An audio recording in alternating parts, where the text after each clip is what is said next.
actually don't ever get to go home.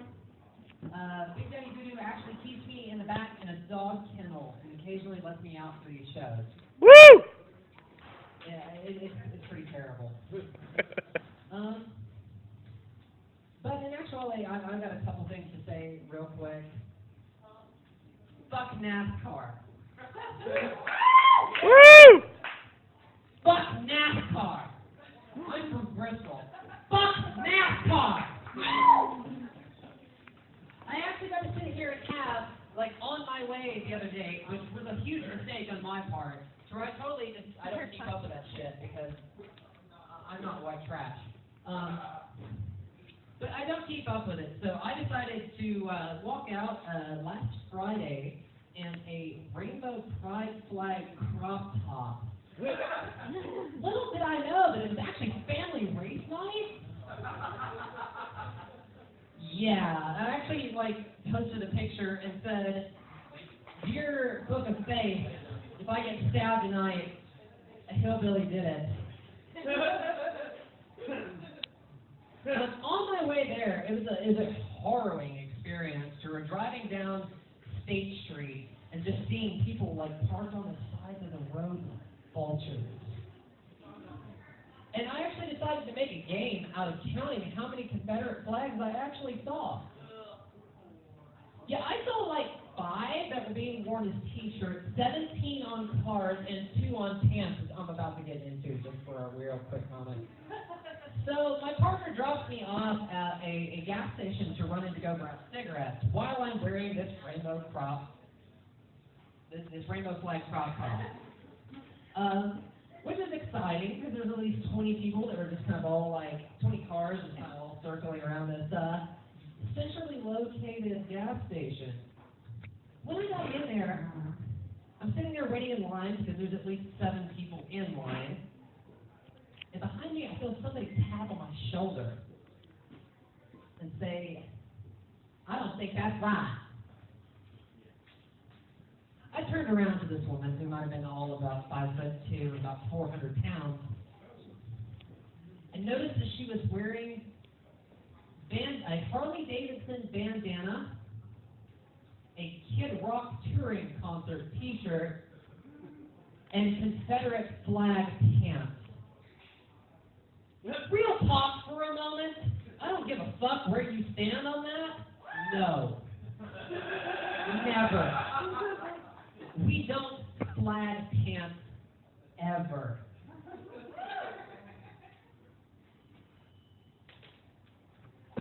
But as a few people have mentioned this evening, today is my birthday. I have actually turned 25 on the 25th. Woo! It sounds really super. I got to make my partner an excellent dinner and to wake up to her beautiful face. Then I promptly realized that I still don't have my parents' love and affection. But the state now legally recognizes me as a full adult and insurance company. I can rent a car. I suppose that's something.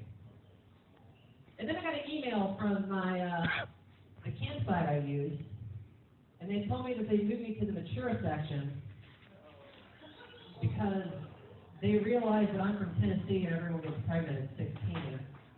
That does kind of put me in the MILF category right now.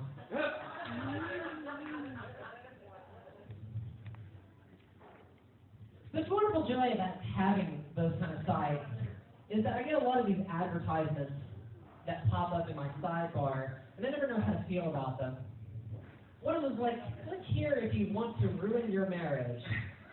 And I say, well, the joke's on you. I'm not married. I'm feeling froggy. Let's do this, motherfucker. It turns out to be pretty vanilla doggy style shit. And then I just went to Burning Angel. Few people laugh at that. They know what's up. But it kind of got me a weird introspective thing to where I sat there and thought about the first time that I ever stumbled upon pornography when I was 13. Ironically enough, in a really thick cosmic sense, it was a trans porn site. Little did I know that 12 years later I would be making it. You can go. It's good. Early adolescence is a very weird time. Like, between your late preteens and your early teens, nobody's okay. There's puberty, there's your hormones and shit, your body's going through weird changes. Don't even act like you handled that gracefully because you didn't. So I'm hanging out with a couple of friends of mine. And they wait until about after we killed a sip of tequila and we got high on dab. Which I'm going to sit there and say this: don't smoke space weed. Space weed is bad for you, it is meant for the future, and that's where it should be smoked.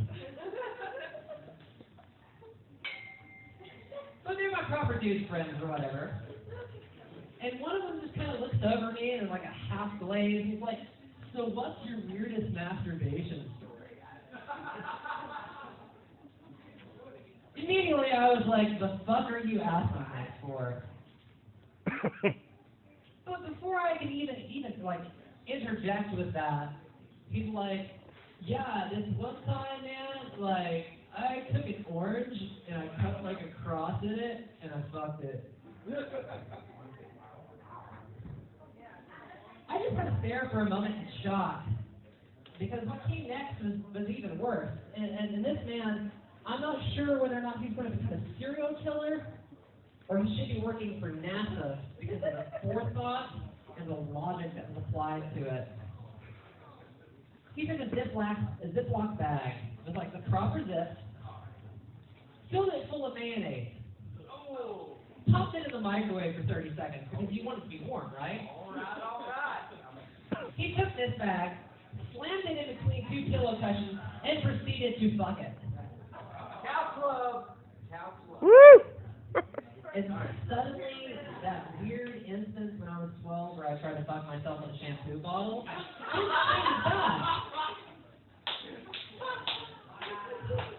spoiler alert on that one, it did not end well. For anybody who's actually like paid attention to the last season or whatever, I have performed every night, and anything you could ever pick up from any of the shit that I do is that I am a horrendous geek. And one of my big fandoms or whatever is Star Trek. and I felt like I should ask, I asked myself, who really is my favorite? Kirk or Picard? And I kind of had to toy with that one for a minute because, believe me, Patrick Stewart does invoke all of the daddy issues. But I had to go with Kirk. Yeah, there we go. All right. Yeah. I had to go with Kirk because Captain Kirk is the Bill Clinton of space.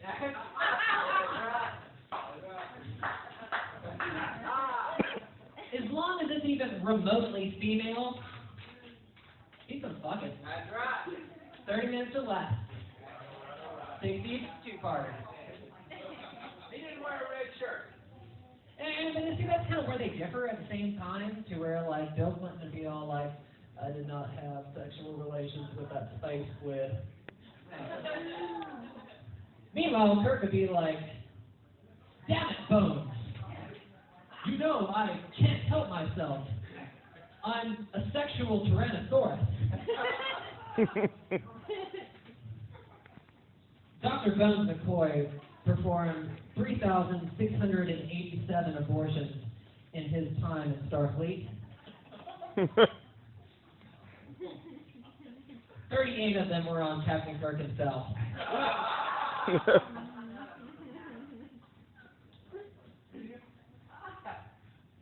But Captain, our species has no gender.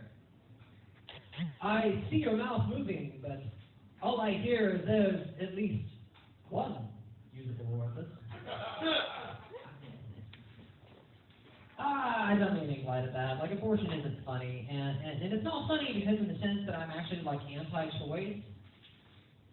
I find it not funny because I'm really against abortion doctors because they take away jobs from perfectly good American-made stairs. Changing the subject real quick.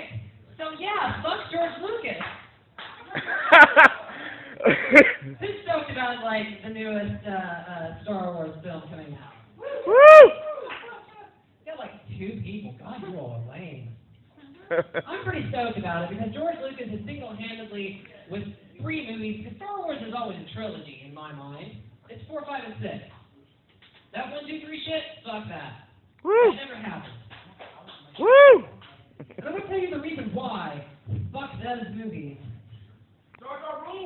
And it's not Jar Jar Binks. It's not the dependence on CGI. It's not the fact that, oh my God, Samuel L. Jackson is a movie where he does not scream profanity and shoot shit. I was really hoping Mace Windu would be like Shaft with a lightsaber. Disappointed. It is because of one fucking scene, how they ended it. At the end of the Revenge of the Sith,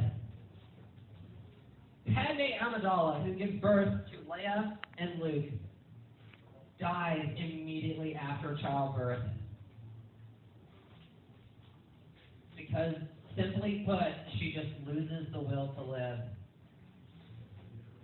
What kind of stuck-up bitch do you have to be to die after you've just given birth to your 2 kids? Like, hold up. Boo-hoo, your emo boyfriend choked you out. As far as I'm concerned, in my world, that's called foreplay. But you lose the will to live. You're not even happy about the fact that you just gave birth to 2 beautiful children. You just lose the will to live. Like, fuck you. And more importantly, how the fuck does a space hospital that probably cost millions of space dollars to set up in fucking space cause, like, that's how you can die. You can die there. Like, they can fucking put Darth Vader back together after he's been torn apart and thrown into lava. Put his fucking body together. But in a space hospital, you can just fucking die because you just lost the fucking will to live.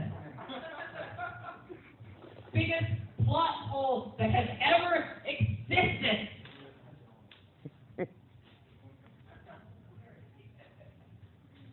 Damn, I'm just dying up here tonight. Oh, you're not.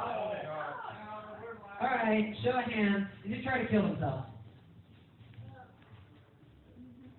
I don't know how to judge this because, like, I always notice that at my shows, my numbers start to rise. So I feel like that's its own joke in its own right. Like, I'm sorry, y'all. But if you haven't tried, you haven't lived. Hashtag culture. Hashtag culture. So being transgender kind of like opens you up to a lot of backhanded compliments. And you kind of accept these things as fact. I'm sorry, I keep putting down my beer and I realize I need this beer for this joke. Come on, go juice.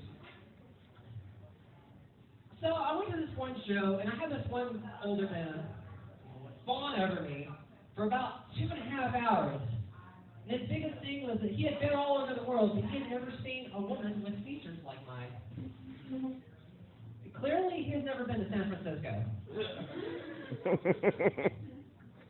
Recently, at one of my shows, I had somebody sit there and say that they were strangely attracted to me.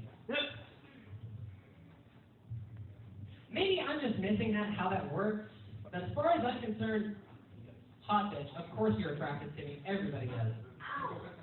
Woo! I mean, unless, of course, it is one of those things of like, you fantasize me about wearing a bikini and farting into a cake. And to that sort of extent, like, that is a weird way to be attracted to somebody, and like, I give you a pat on the back, sir, for being able to admit that to somebody else. I love my friend. Now never talk to me again.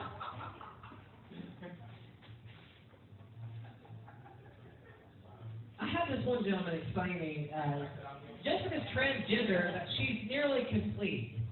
I don't even know what that particularly means. But I feel like I should get offended by it. I should be horribly offended by it. But all I can think about is Star Wars, where something, the jessstar is nearly complete. If you all did get what it is there, the jessstar, that's really, fuck y'all.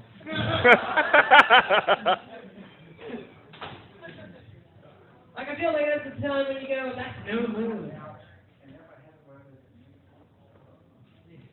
I'm not going to even touch the whole bit about the exhaust port being 2 meters wide.